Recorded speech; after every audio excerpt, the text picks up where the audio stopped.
அன்புடன் கோவிந்தராஜுலு மணல்மேடு வெதர்மேன் வானிலை ஊடக நேயர்களுக்கு விடியற் காலை வணக்கங்கள். இன்று மே மாதம் 10ஆம் தேதி 2025ஆம் வருடம், சித்திரை மாதம் 27ஆம் தேதி. விடியற் காலை வானிலை நிலவரம். இது இப்போ நள்ளிரவு எதிர்பார்த்த மழை ஒரு மணிக்கு இப்போல்லாம் மழை பேஞ்சிகிட்ருக்கு, போட்டுட்ருக்கலாம், மழை பேஞ்சிகிட்ருக்கு. இது தொடரும். காலையில் ஒரு 9 மணிக்கு மேலே லேசாக காலிக்கலாம் மேகமூட்டமான மழையில். இன்றைக்கி மாலையும் மழை வரும். நாளைக்கு 11ஆம் தேதி லேசாக வரலாம். ஏன்னா மழை பெஞ்சிச்சின்னா நாளைக்கு லேசாக வரலாம். அதுக்கப்புறம் 12, 13, 14 வரைக்கும் மழை இருக்காது. அப்புறம் 15லேருந்து மழை ஆரம்பிச்சிருங்க. 15ஆம் தேதி என்ன ஆக போகுதுன்னு கேட்டிங்கன்னா, அதாவது ஒரு விஷயம் சொல்ல மறந்துட்டால், அதிகாரப்பூர்வ வானிலை அறிக்கைக்கு இந்திய வானிலை நிலைய அறிக்கையை பார்க்கும். ரைட்டுங்களா? இப்போ தென்மேற்கு பருவமழை 13ஆம் தேதியே நம்ம அந்தமானில், தெற்கு அந்தமான் இதெல்லாம் ஆரம்பிக்க போகிறதாக வானிலை ஆராய்ச்சி மையம் அறிவிச்சிச்சு. ரைட்டுங்களா? இது நம்ம கேரளா, தென் தமிழகம் வர்றதுக்கு 20ஆம் தேதி 21ஆம் தேதி வந்துடும். மழை ஆரம்பமே அசத்தலாக இருக்கும். மேட்டூர் அணை இன்னும் 10 அடி தான் நம்பணும், சரன்னு நம்பிடும். இப்போ ஏன் இப்போ இந்த காட்டுக்குதில் இந்த மாதிரி அப்படின்னா, டெல்லிக்கிட்ட ஒரு காற்று சுழற்சி இருக்குது. அதாவது டிராஃப்ட்னு சொல்லுவாங்க. அதாவது தாழி அமைப்பு ஒன்று இருக்குது. அதை காற்றை திசை மாற்றுது. அதனால தான் இன்றைக்கி நேற்று பார்த்துருந்தீங்கன்னா தெரியும், தென்கிழக்கிலிருந்து வடமேற்காக மேகங்கள் நகர்ந்தது. மேற்கில் இருந்த காற்று வேகம் குறைஞ்சி போய் அது வர்றதுக்கு லேட் ஆகிடுச்சு. லேட் நைட் தான் வந்துச்சு. அது இன்றைக்கும் அந்த மாதிரி தான் இருக்குன்னு நினைக்கிறேன். ஏன்னா காற்றினுடைய அன்னைக்கு நவுகாஸ்ட் அலர்ட் தான் சொல்லலாம். அப்போ நிகழ்நேர வானிலை அறிக்கையில் தான் அது தெரியும், காற்று எந்த பக்கம் அதிகமாக அடிக்குது அப்படின்னு சொல்லிட்டு. அதனால் டெல்டா பாகங்களில் இன்றைக்கி மழை இருக்குன்னு சொன்னால் நீங்கள் மழை பேஞ்சிக்கிட்டு இருக்கு இப்போ. ரைட்டுங்களா? இது நாளைக்கும் தொடரும். 15ஆம் தேதியிலேருந்து 12, 13, 14 லேசாக இருக்கும், லேசாக குறைச்சலாக இருக்கும். 15ஆம் தேதியிலேருந்து மழை ஆரம்பிச்சிடுங்க. இதில் அந்த 15ஆம் தேதியிலேருந்து 31ஆம் தேதி வரைக்கும், இந்த 15, 16 நாளில் கிட்டத்தட்ட ஒரு 8 நாள் 9 நாள், மேக்ஸிமம் 10 நாள் மழை நிச்சயமாக இருக்கும். ஏன்னா தென்மேற்கு பருவமழை முன்னமே ஆரம்பிக்க போகுது. அதாவது 13ஆம் தேதியே வானிலை ஆராய்ச்சி மையம், இந்திய வானிலை ஆராய்ச்சி மையம் சொல்லிடுச்சு.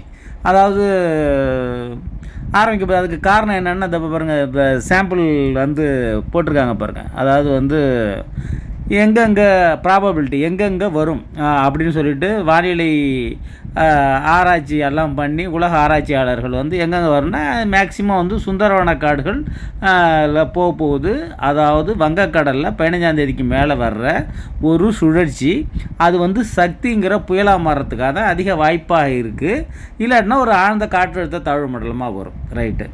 அதே நேரம் மீன் டைம் அரபிக்கடலில் மும்பை கிட்ட ஒரு சுழற்சி, அரபிக்கடல் மும்பை ஓரமாக ஒரு சுழற்சி ஒன்று உருவாக போகுது. ரைட்டுங்களா? ராஜஸ்தான் ஓரமாக உருவாகி என்ன ஆகும்னு கேட்டிங்கன்னா, இது 2 பக்கமும் 2 சுழற்சி. இதனால் காற்றுக்கு விதல்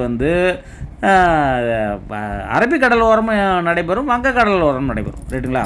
ஆக்சுவலாகவே வங்கக்கடலோரம் ஒரு நிகழ்ச்சி வந்துருச்சுன்னா ஈரக்காற்றை இழுத்துட்டு போயிடும்.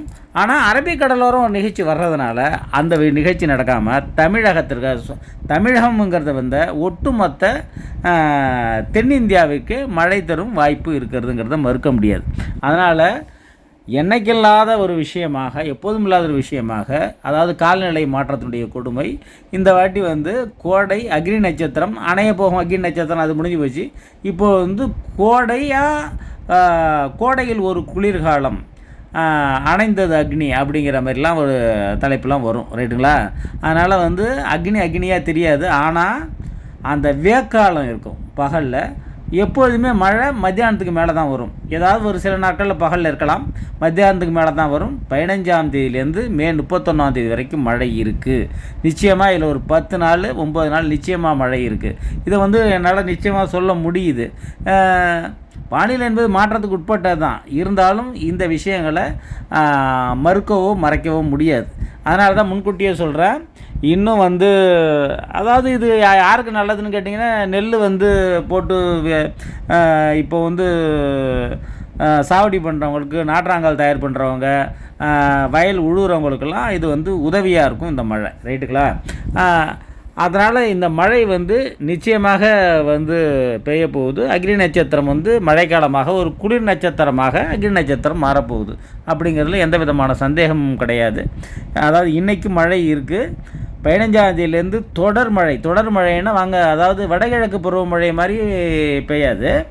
மத்தியானத்துக்கு மேலே வெப்பம் சலன இடிமழை ஒரு 2 மணி நேரம் 3 மணி நேரம் நைட்லாம் வங்கக்கடல் வரும் நீடித்து பெய்யறதுக்கும் வாய்ப்பு இருக்குது 2-3 மணி நேரம் தொடர்ந்து. அதனால் போது மழை அப்படின்னு சொல்கிற அளவுக்கு மழை இருக்குது. அதில் எந்த விதமான சந்தேகமும் கிடையாது. அதனால தான் நான் ஏற்கனவே சொல்லியிருப்பேன், பருத்தி போடுறவங்க வேண்டாம்னு சொல்லியிருந்திருப்பேன். அது என்ன சொல்கிறது, போட்டுட்டாங்க, எல்லாம் சங்கு வச்சிடுச்சு. ஏன்னா இது என்ன நடக்க போகுதுன்னு தெரியல. ஏன்னா நான் வந்து பெரிய கடவுள் மாதிரிலாம் சொல்லிகிட்டு இருக்க முடியாது. இதெல்லாம் வாய்ப்பு இருக்குது அப்படிங்கிறத மறுக்க முடியாது. ஆனால் மேக்சிமம் இருக்குன்னு தான் நினைக்கிறேன். பார்ப்போம். அது இயற்கையினுடைய கையில் என்ன வரணுமோ அதானே வரும். அதனால் நம்ம ஒன்றும் பண்ண முடியாது. இந்த மாதிரி ஒரு அறிவியல் பூர்வமான ஒரு வாய்ப்புகள் இருக்குது அப்படிங்கிறத உங்களுக்கு நான் சொல்லிக்கிட்டு இருக்கேன். விஷயம் புரிஞ்சிட்ருக்கீங்க. மழை இருக்குது. நன்றி, வணக்கம்.